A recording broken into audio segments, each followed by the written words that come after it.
Tense का suspense episode 1 में हमने प्रेजेंट इंडेफिनिट टेंस को समझा। लिंक डिस्क्रिप्शन में है और आई बटन में भी दिया हुआ है। एपिसोड 2 में हम प्रेजेंट इंडेफिनिट टेंस की पैसिव वॉइस को समझेंगे। सबसे पहले हम पैसिव वॉइस को जानेंगे कि पैसिव वॉइस क्या होती है, उसके बाद उसके नियमों को समझेंगे और तीसरे नंबर पर हम सेंटेंस वाइज स्ट्रक्चर को जानेंगे कि पॉजिटिव, नेगेटिव और इंटरोगेटिव सेंटेंसेस के जब हम पैसिव वॉइस बनाते हैं तो उनमें क्या अंतर आता है। हमारा पहला क्वेश्चन है कि पैसिव वॉइस क्या होते हैं। जब हम किसी वाक्य में काम करने वाले पर नहीं बल्कि काम पर जोर देते हैं तो वो पैसिव वॉइस होता है। अब हम इसे एग्जाम्पल से समझते हैं। जैसे मोहन ने किताब पढ़ी, तो ये क्या है? ये एक्टिव वॉइस है। यहाँ मोहन काम कर रहा है, तो यानी कि सब्जेक्ट को इंपॉर्टेंस दी जा रही है। और जबकि पैसिव वॉइस में क्या होता है? किताब मोहन द्वारा पढ़ी गई, यहाँ पर मोहन की कोई वैल्यू नहीं है। सिर्फ पैसिव वॉइस में जो कर्म हो रहा है उसको इंपॉर्टेंट दी गई। कर्म क्या है? किताब को पढ़ने का। किताब कर्म है, किताब को पढ़ा जा रहा है, तो यहाँ पर किताब पर जोर है।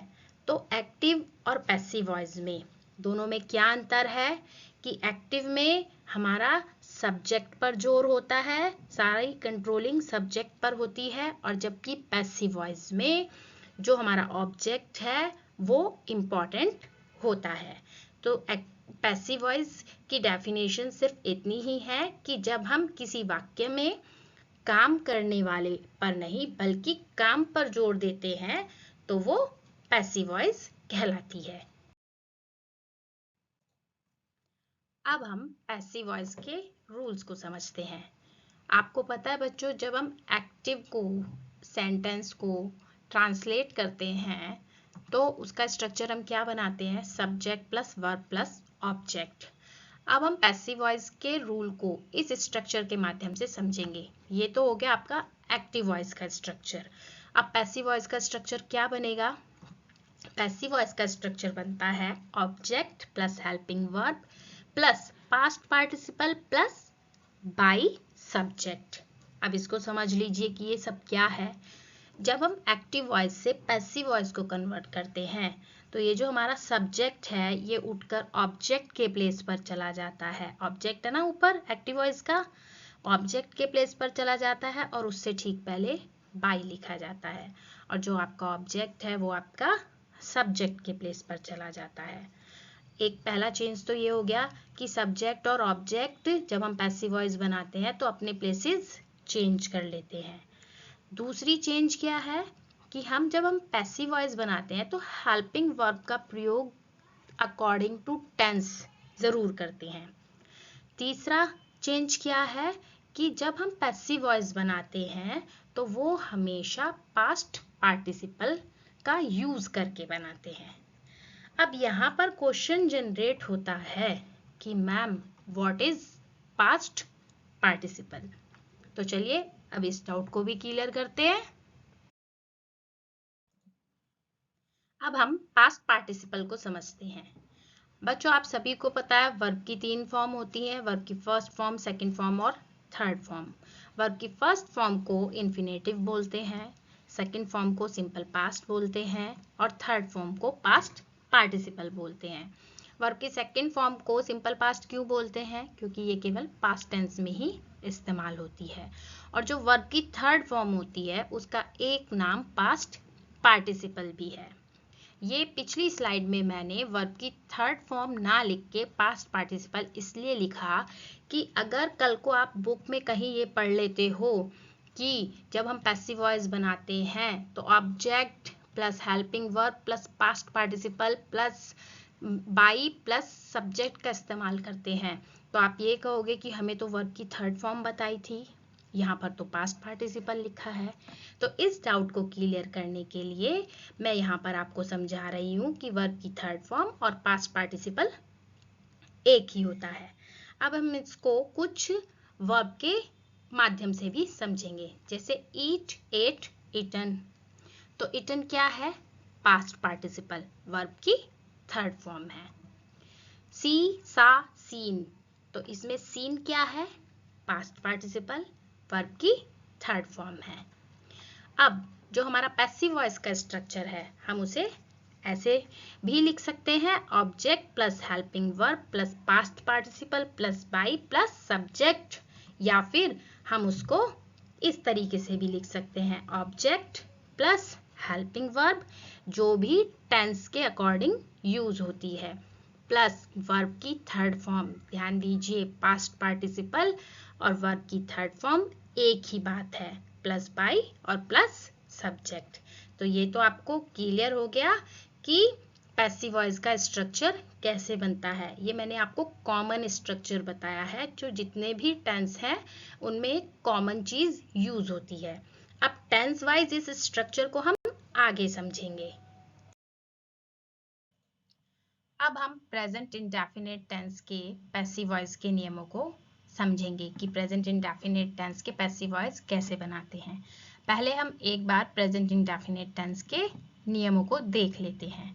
तो प्रेजेंट इंडेफिनिट टेंस में जो स्ट्रक्चर हम इस्तेमाल करते हैं वो है सब्जेक्ट प्लस वर्ब की first form plus object. Subject यानी कि सिंगुलर है तो वर्ब की फर्स्ट फॉर्म में एस या ईएस लगाएंगे, और प्लूरल है तो वर्ब की फर्स्ट फॉर्म ऐसे ही रहने देंगे। अगर आप डिटेल में प्रेजेंट इंडेफिनिट टेंस को पढ़ना चाहते हो तो लिंक डिस्क्रिप्शन में भी है और आई बटन में भी दिया हुआ है, आप वहां से जाके प्रेजेंट इंडेफिनिट टेंस को पढ़ सकते हो। अब हम अपने टॉपिक पे वापस आते हैं। तो जब प्रेजेंट इंडेफिनिट टेंस के नियम हमें पता है तो अब हम इसकी पैसिव वॉइस बनाएंगे। तो पैसिव वॉइस में हम इसका स्ट्रक्चर कैसे बनाते हैं? ऑब्जेक्ट को सब्जेक्ट के प्लेस पर ले आते हैं, उसके तुरंत बाद अब ये ऑब्जेक्ट क्या बन गया है? ये हमारा नया सब्जेक्ट बन चुका है।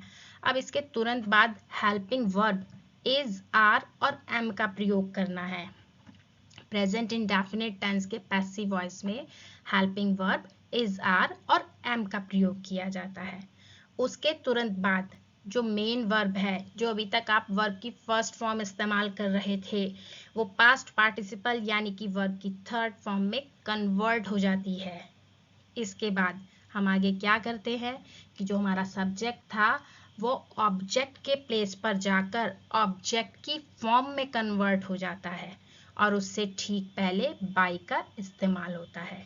अब आप कहोगे मैम ऑब्जेक्ट की फॉर्म से मतलब बच्चों, अगर आपका सब्जेक्ट प्रोनाउन है जैसे ही, शी, आई, वी, यू, दे, तो वो ऑब्जेक्ट की फॉर्म में कन्वर्ट होगा।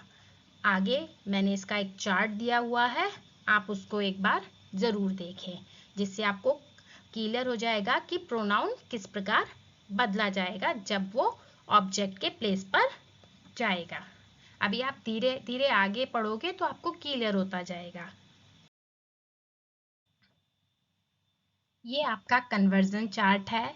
जब हमारा सब्जेक्ट प्रोनाउन की फॉर्म में होता है और वो ऑब्जेक्ट के प्लेस पर चला जाता है तो वो निम्न प्रकार बदला जाता है। जैसे अगर हमारा सब्जेक्ट आई है तो वो ऑब्जेक्ट के प्लेस पर जाकर मी हो जाएगा, वी अस बन जाएगा, यू हमेशा यू ही रहता है, दे का देम हो जाएगा, ही का हिम हो जाएगा, शी का हर हो जाएगा, और इट भी हमेशा इट ही रहता है, और हु का हुम हो जाएगा।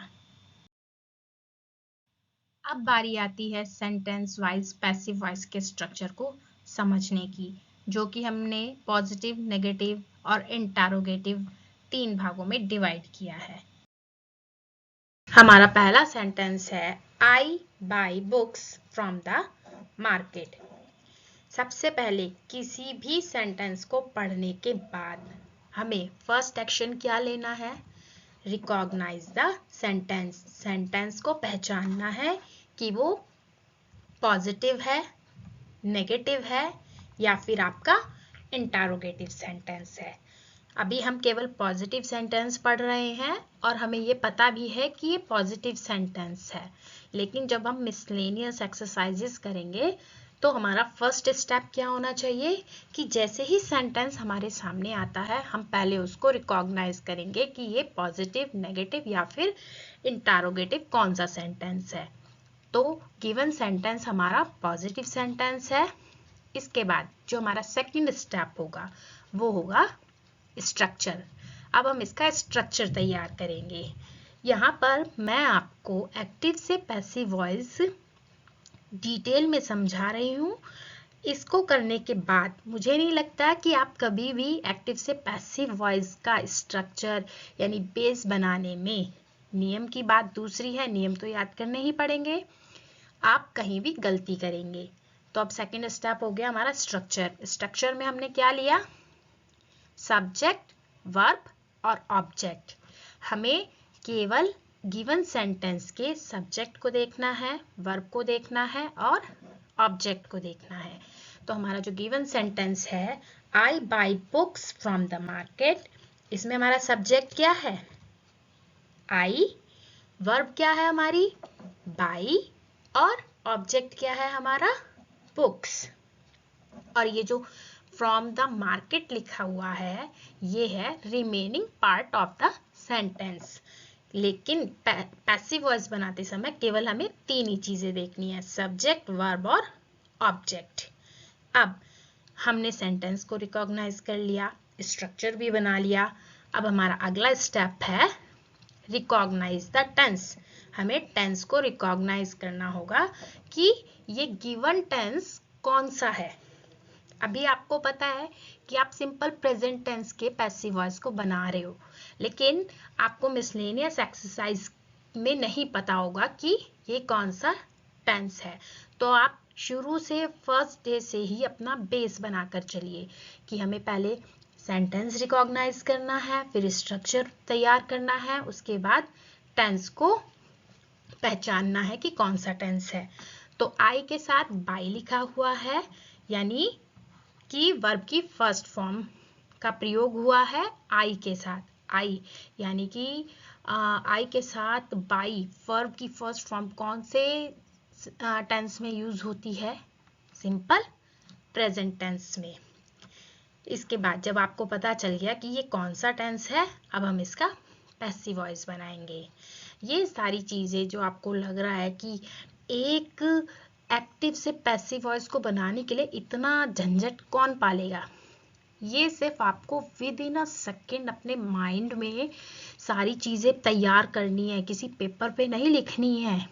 ये सारी चीजें मैं आपको डिटेल में एक्टिव से पैसिव वॉइस बनाने के लिए एक्सप्लेन कर रही हूँ।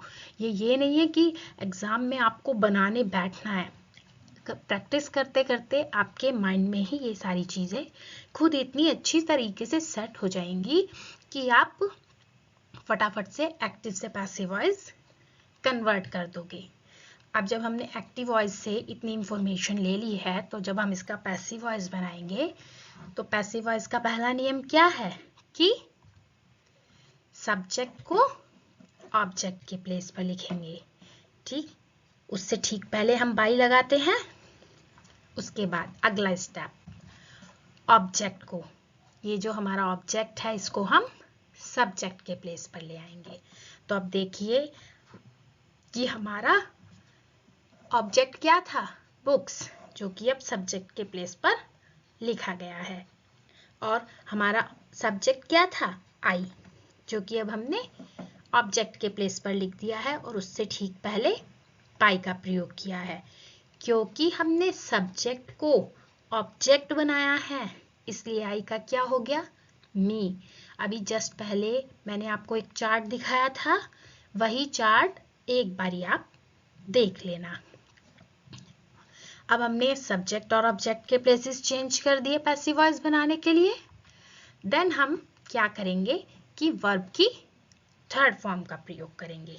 वर्ब की थर्ड फॉर्म, यहाँ पर वर्ब की फर्स्ट फॉर्म का प्रयोग हुआ है, तो जब हमने पैसिव वॉइस बनाया तो वर्ब की थर्ड फॉर्म हमने क्या लिखी? हमने बाई का बॉट कर दिया। अगला स्टेप हमारा होगा कि हम हेल्पिंग वर्ब का प्रयोग करेंगे।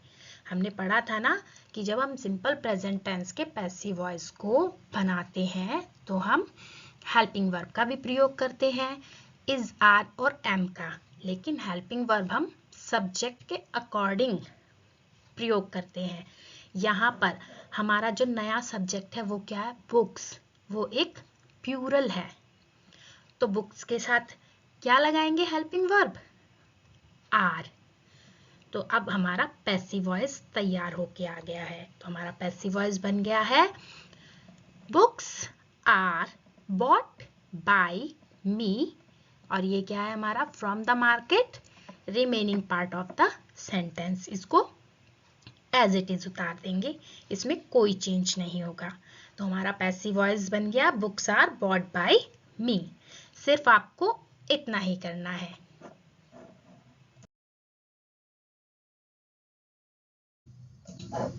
हमारा दूसरा सेंटेंस है she washes her dirty clothes.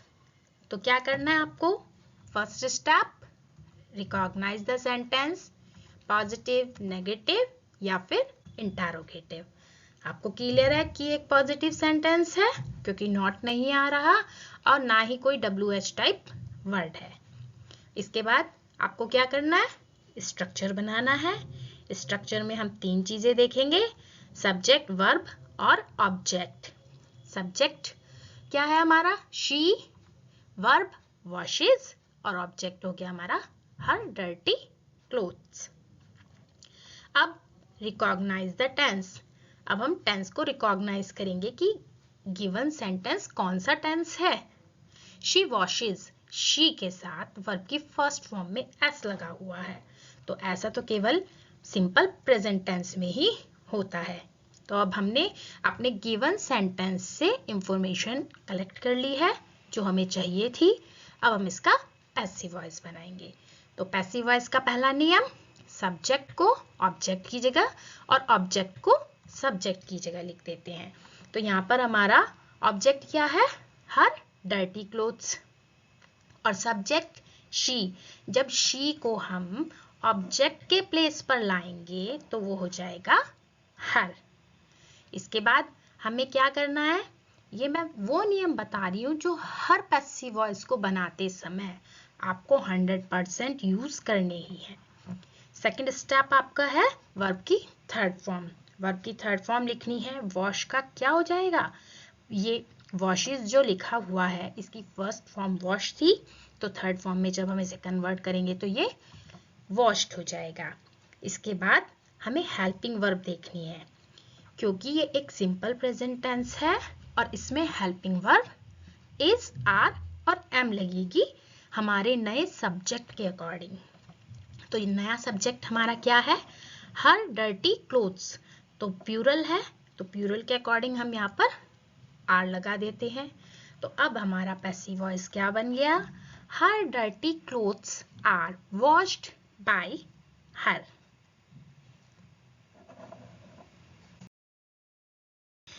हमारा सेंटेंस है I do not hate my neighbour. जैसे ही एक्टिव वॉइस से पैसिव वॉइस बनाने के लिए आपके सामने सेंटेंस आता है, आपको पहला स्टेप क्या लेना है? Recognise the sentence. आपको सेंटेंस को रिकॉग्नाइज करना है कि ये सेंटेंस कौन सा है, पॉजिटिव है, नेगेटिव है या फिर इंटरोगेटिव सेंटेंस है। ये आपको अपने माइंड में क्वेश्चन करना है अपने आप से, किसी पेपर पे नहीं लिखना है। अब गिवन सेंटेंस में नॉट का प्रयोग हो रहा है, इसलिए ये बात क्लियर है कि ये एक नेगेटिव सेंटेंस है। सेकेंड स्टेप आपको क्या लेना है कि इस एक्टिव वॉइस का यानी कि इस सेंटेंस का आपको स्ट्रक्चर तैयार करना है।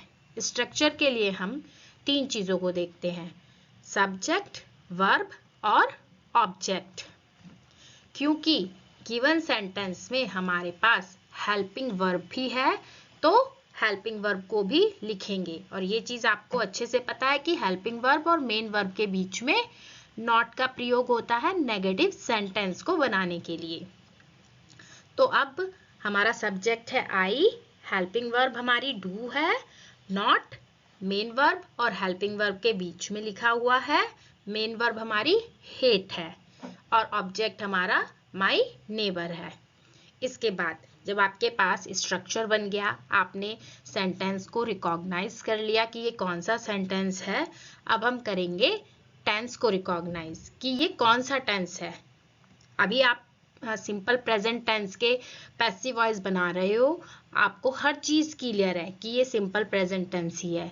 लेकिन जब मिसलेनियस सेंटेंसेस आपके सामने आएंगे तो आपको उसमें से फाइंड करना होगा कि ये कौन सा टेंस है। तो आई के साथ डू नॉट प्लस वर्ब की फर्स्ट फॉर्म का प्रयोग हुआ है। तो ऐसा किस टेंस में होता है? जी हाँ, ऐसा केवल सिंपल प्रेजेंट टेंस में होता है।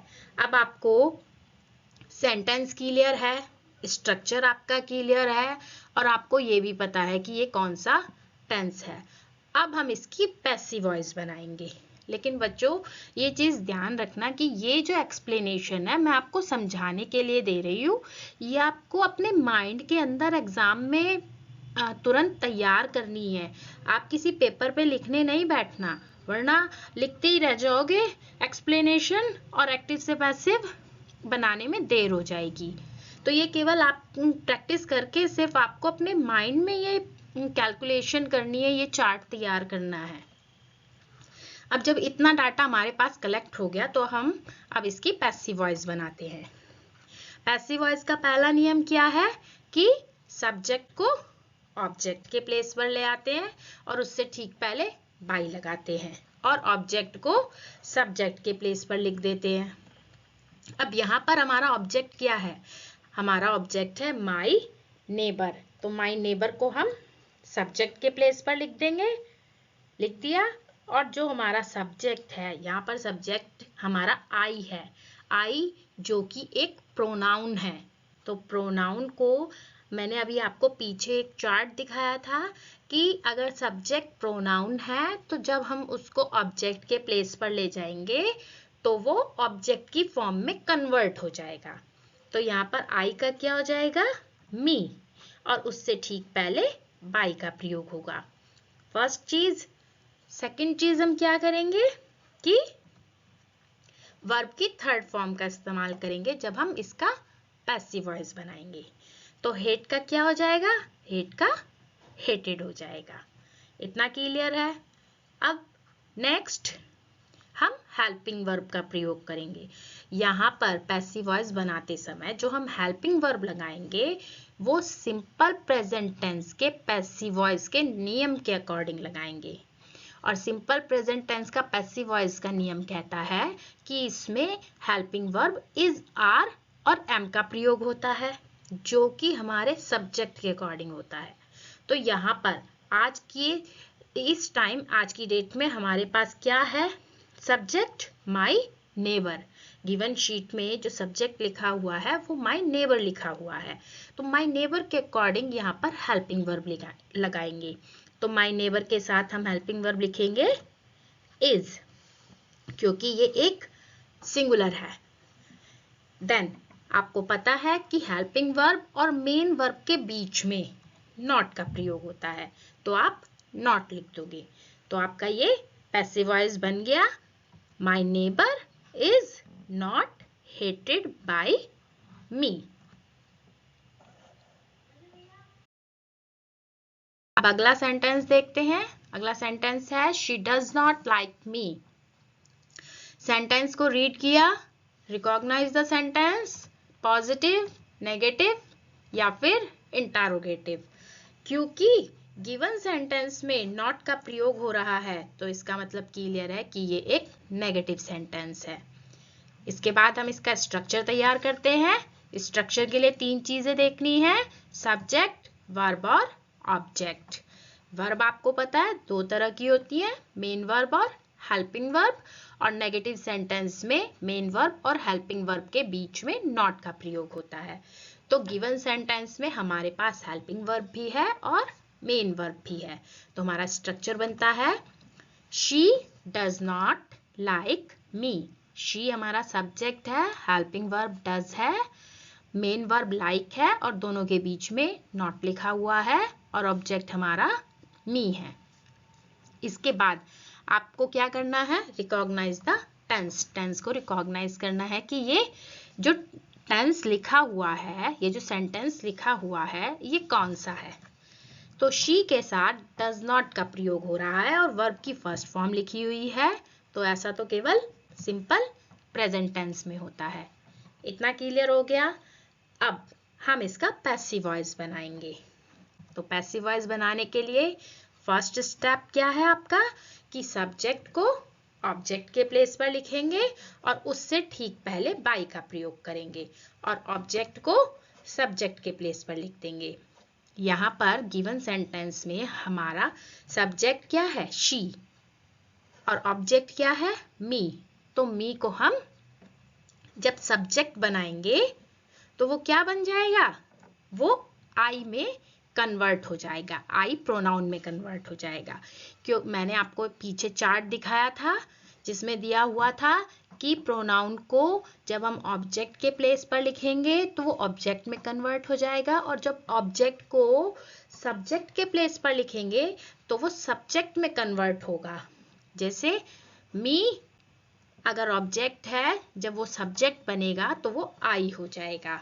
वो चार्ट आप अच्छे से लर्न कर लेना या फिर प्रैक्टिस करते करते भी काफी हद तक आपको क्लियर हो जाएगा, लेकिन एक बार रीड जरूर करना। अब सब्जेक्ट जो कि हमारा शी है, जब वो ऑब्जेक्ट के प्लेस पर जाएगा तो वो अपने आप को ऑब्जेक्ट की फॉर्म में कन्वर्ट करेगा और वो हर हो जाएगा, शी का हर हो जाएगा और उससे ठीक पहले पाई का प्रयोग होगा। इसके बाद हम देखेंगे कि वर्ब की कौन सी फॉर्म लगानी है। सभी पैसिव वॉइस में वर्ब की थर्ड फॉर्म का इस्तेमाल होता है। तो यहाँ पर हमारी जो मेन वर्ब है वो क्या है, लाइक। लाइक का क्या हो जाएगा, लाइक्ड। अब हमने वर्ब की थर्ड फॉर्म का इस्तेमाल भी कर लिया, सब्जेक्ट और ऑब्जेक्ट के प्लेस भी चेंज कर लिए। अब हम देखते हैं कि हमें कौन सी हेल्पिंग वर्ब का प्रयोग करना है, क्योंकि आपको पता ही है कि जब हम सिंपल प्रेजेंट टेंस के पैसिव वॉइस बनाते हैं तो हेल्पिंग वर्ब इज, आर और एम का प्रयोग करते हैं, वो भी सब्जेक्ट के अकॉर्डिंग, नए सब्जेक्ट के अकॉर्डिंग। ये हमारा जो आई है ये नया सब्जेक्ट है, तो आई के अकॉर्डिंग हेल्पिंग वर्ब क्या लगनी चाहिए यहाँ पर, एम। और आपको अब ये क्योंकि एक नेगेटिव सेंटेंस है तो हेल्पिंग वर्ब और मेन वर्ब के बीच में हम क्या लगाएंगे, नॉट। तो हमारा पैसिव वॉइस क्या बन जाएगा, I am not liked by हर।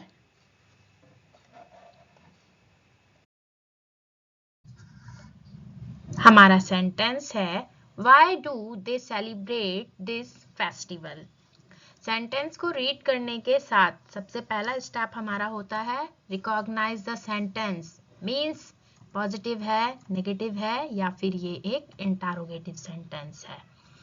क्योंकि सेंटेंस में WH टाइप वर्ड दिया हुआ है, वाई, और क्वेश्चन मार्क भी लगा हुआ है, तो ये दोनों चीजें बताती हैं कि ये एक इंटरोगेटिव सेंटेंस है।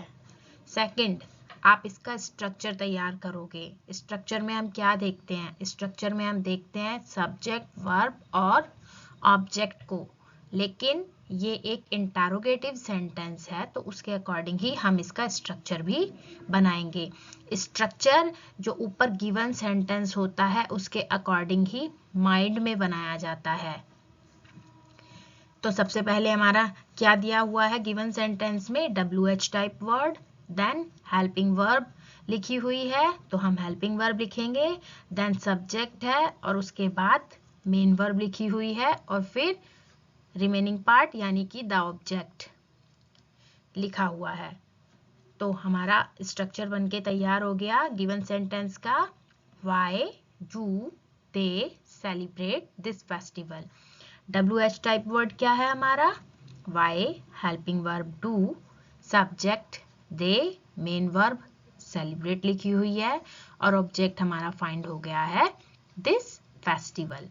इस स्ट्रक्चर को बनाने का फायदा ये होता है कि हमें गिवन सेंटेंस के बॉडी पार्ट्स का पता चल जाता है। इसके बाद जब हमें पता चल गया सब्जेक्ट कौन सा है हमारे पास, वर्ब कौन सी है, ऑब्जेक्ट कौन सा है, हेल्पिंग वर्ब कौन सी लगाई है, तो अब हम इसके बाद क्या करेंगे, इस टेंस को पहचानेंगे कि ये कौन सा टेंस है। अब वाई WH टाइप वर्ड के साथ डू हेल्पिंग वर्ब लिखी हुई है और सब्जेक्ट है हमारा दे। प्यूरल के साथ सब्जेक्ट दे, क्योंकि दे तो प्यूरल है ना, प्यूरल के साथ हेल्पिंग वर्ब डू और मेन वर्ब हमारी वर्ब की फर्स्ट फॉर्म है। तो सोचकर बताइए कि ये नियम कौन से टेंस का है? हाँ जी, ये सिंपल प्रेजेंट टेंस का रूल है।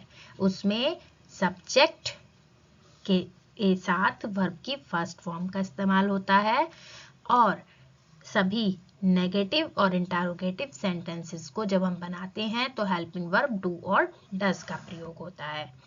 अब हमें इतनी सारी चीज़ें क्लियर हो गई हैं, हमें ये भी पता चल गया है कि ये कौन सा सेंटेंस है, कौन सा टेंस है, ये भी पता चल गया है। अब हम इसका पैसिव वॉइस बनाएंगे। पैसिव वॉइस बनाते समय आपको पहला नियम पता है कि सब्जेक्ट कहाँ चला जाएगा? ऑब्जेक्ट के प्लेस पर, और उससे ठीक पहले बाई लिखा जाएगा, और जो हमारा ऑब्जेक्ट है वो कहाँ चला जाएगा? सब्जेक्ट के प्लेस पर। अब हमारा यहाँ पर ऑब्जेक्ट क्या था? दिस फेस्टिवल, तो इसको हम कहाँ लिखेंगे? सब्जेक्ट के प्लेस पर। तो ये दिस फेस्टिवल हमने सब्जेक्ट की जगह लिख दिया, और जो हमारा सब्जेक्ट दे था वो जब ऑब्जेक्ट के प्लेस पर जाएगा तो देम में कन्वर्ट हो जाएगा और उससे ठीक पहले बाई का प्रयोग होगा। पहला नियम तो ये है। दूसरा, आपको ये मैं वो नियम बता रही हूँ जो आपको अच्छे से क्लियर है। दूसरा, जो आपकी मेन वर्ब है उसको हम किस में कन्वर्ट करते हैं? वर्ब की थर्ड फॉर्म में। तो यहाँ पर मेन वर्ब क्या है? सेलिब्रेट। तो सेलिब्रेट का क्या हो जाएगा? सेलिब्रेटेड। आप एक चीज देखिए कि स्ट्रक्चर की फॉर्म चेंज नहीं हो रही है, ठीक है? स्ट्रक्चर आपने जैसे बिल्ड किया था वो वैसे ही रखा हुआ है, सिर्फ हम क्या कर रहे हैं? प्लेसेस चेंज कर रहे हैं, वर्ब की फॉर्म चेंज कर रहे हैं। अब आपने सब्जेक्ट को ऑब्जेक्ट की जगह और ऑब्जेक्ट को सब्जेक्ट की जगह लिख लिया और वर्ब की फॉर्म भी चेंज कर दी। इसके बाद जो ये WH टाइप वर्ड है वो एज इट इज अपने प्लेस पर ही रहेगा, वो अपना प्लेस नहीं चेंज करेगा, तो Y का Y ही उतार देंगे। अब आती है हेल्पिंग वर्ब की बारी, क्योंकि स्ट्रक्चर में WH टाइप वर्ड के बाद हेल्पिंग वर्ब लगी हुई है, तो हेल्पिंग वर्ब हमेशा हमारे नए सब्जेक्ट के अकॉर्डिंग लगती है। तो दिस फेस्टिवल के साथ हेल्पिंग वर्ब इज का प्रयोग होगा, क्योंकि ये एक सिंगुलर है, फेस्टिवल, एक ही फेस्टिवल के बारे में बात की जा रही है यहाँ पर। तो हमने यहाँ पर अपने नए सब्जेक्ट के अकॉर्डिंग इज का प्रयोग किया। तो अब हमारा पैसिव वॉइस क्या बन गया? हमारा पैसिव वॉइस बन गया Why is this festival celebrated by them? और देन क्वेश्चन मार्क लगाना नहीं भूलना है, क्योंकि क्वेश्चन मार्क नहीं लगाया तो भले ही आपका सेंटेंस सही हो, आपको मार्क्स नहीं मिलेंगे। अगला सेंटेंस देखते हैं। How does she solve the problem?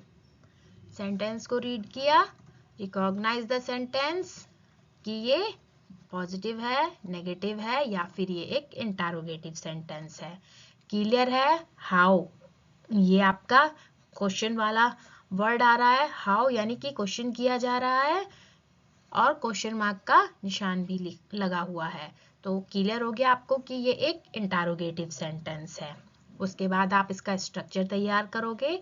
Structure आपको पता ही है किस फॉर्म में रखना है। जिस फॉर्म में आपका गिवन सेंटेंस है सेम उसी फॉर्म में आपको स्ट्रक्चर भी बनाना है। जैसे सबसे पहले आपका हाउ को हम WH टाइप वर्ड की कैटेगरी में भी रख सकते हैं। तो सबसे पहले आपका WH टाइप वर्ड या फिर हाउ जो भी है वो आएगा। फिर आपकी हेल्पिंग वर्ब लिखी हुई है तो आप हेल्पिंग वर्ब लिखोगे। उसके बाद आपका सब्जेक्ट लिखा हुआ है, आप यहाँ सब्जेक्ट उतारोगे। फिर आपकी वर्ब है मेन वर्ब, और देन आपका ऑब्जेक्ट है। तो जब हमने इसको स्ट्रक्चर में फीड किया तो ये लिखा गया how does she solve the problem. How हमारा इंटरोगेटिव वर्ड हो गया, हेल्पिंग वर्ब हमारी डज हो गई, subject she, main verb solve और ऑब्जेक्ट हमारा द प्रॉब्लम हो गया। Then recognise the tense, tense recognise करेंगे, सब्जेक्ट के साथ वर्ब की फर्स्ट फॉर्म का इस्तेमाल हुआ है और हेल्पिंग वर्ब डज लिखी हुई है इंटरोगेटिव सेंटेंस में। तो ये कौन से टेंस की पहचान है? सिंपल प्रेजेंट टेंस की। ये रिकॉग्नाइज द टेंस मैं आपको इसलिए कराती हूँ क्योंकि अभी आपको पता है आप सिंपल प्रेजेंट टेंस पढ़ रहे हो, लेकिन जब आपको नहीं पता होगा, मिसलेनियस बहुत सारे सेंटेंसेस आ जाएंगे कहीं से भी कोई भी, तो आपको क्लियर होना चाहिए कि मुझे टेंस भी पहचानना है। अब जब आपको ये पता चल गया कि ये सेंटेंस कौन सा है, ये भी पता चल गया कि भाई ये कौन सा टेंस है, तो अब हम इसका पैसिव वॉइस बनाएंगे। पैसिव वॉइस में पहला स्टेप आपको पता है कि सब्जेक्ट को ऑब्जेक्ट की जगह ले आते हैं और ऑब्जेक्ट को सब्जेक्ट की जगह ले आते हैं। देन हमारा जो ऑब्जेक्ट है वो था द प्रॉब्लम और वो सब्जेक्ट के प्लेस पर चला गया, और जो हमारा सब्जेक्ट है शी वो ऑब्जेक्ट के प्लेस पर चला गया, लेकिन वो ऑब्जेक्ट में कन्वर्ट हुआ। आपको मैंने पीछे चार्ट दिखाया था ना, जिसमें मैंने कहा था एक बार आप इसको रीड करना कि सब्जेक्ट जब ऑब्जेक्ट के प्लेस पर जाता है तो वो किस प्रकार बदला जाएगा। तो शी का क्या हो गया? शी का हर हो गया। देन आप क्या करोगे? वर्ब की थर्ड फॉर्म देखोगे कि हमें वर्ब की थर्ड फॉर्म कौन सी लगानी है, क्योंकि आपको पता है ना कि जब हम एक्टिव से पैसिव बनाते हैं तो वर्ब की थर्ड फॉर्म, मेन वर्ब को वर्ब की थर्ड फॉर्म में कन्वर्ट करते हैं। तो सॉल्व को क्या हो जाएगा? सॉल्व को कन्वर्ट कर देंगे हम सॉल्व्ड में, वर्ब की थर्ड फॉर्म में। उसके बाद हम इसका आगे का पार्ट देखते हैं। जो WH टाइप वर्ड यानी कि इंटरोगेटिव वर्ड है वो एज इट इज रहेगा, तो हाउ का हाउ ही उतार देंगे। हेल्पिंग वर्ब आपकी एज इट इज नहीं रहेगी। हेल्पिंग वर्ब आपको पता है कि सिंपल प्रेजेंट टेंस में हेल्पिंग वर्ब इज RM का प्रयोग होता है। तो द प्रॉब्लम जो हमारा नया सब्जेक्ट है, अगर वो सिंगुलर है तो इज RM आएगा, प्लूरल है तो आर आएगा।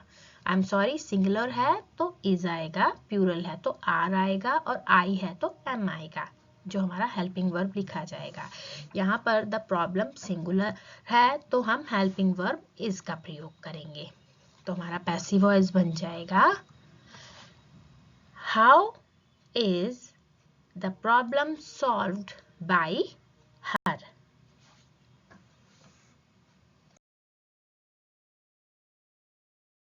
टेंस का सस्पेंस वेब सीरीज आपको पसंद आ रही होगी। मिलते हैं एपिसोड 3 में, जहां पर हम प्रेजेंट इंडेफिनिट टेंस के डायरेक्ट इनडायरेक्ट नरेशन को समझेंगे। अगर आपकी कोई भी क्वेरी है तो आप मुझे कमेंट्स करके पूछ सकते हैं। Thanks for watching. Like share subscribe करो, ग्रामर विजन के साथ मजा करो। Like share subscribe